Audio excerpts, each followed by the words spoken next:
Hari ini kita akan rungkai peraturan-peraturan asas dalam dunia perakaunan. Bila tengok laporan kewangan, macam mana kita nak tahu nombor tu boleh percaya kan? Jawapannya mudah je. Semuanya berpandukan satu set peraturan yang dipanggil prinsip perakaunan.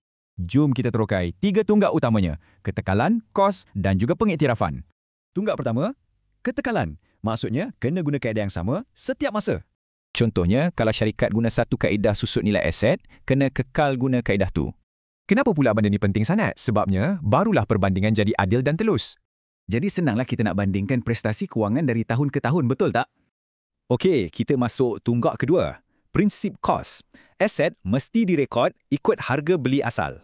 Yang menariknya, nilai pasaran semasa tak diambil kira. Apa yang penting, harga asal. Tapi kenapa nak guna harga lama? Apa logiknya kan? Sebab harga asal tu ada bukti yang kukuh. Jadi tak adalah penilaian yang agak-agak. Tunggak terakhir ialah pengiktirafan. Hasil dan belanja mesti direkod dalam tempoh yang betul. Ini termasuklah duit yang kita belum dapat atau bil yang kita belum bayar lagi. Jadi, apa matlamat utama di sebalik semua ni sebenarnya? Tujuannya untuk dapatkan pengiraan untung bersih yang betul-betul tepat bagi tempoh tersebut. Jadi, untuk imbas kembali, ketekalan untuk perbandingan, kos untuk nilai objektif, pengiktirafan untuk untung.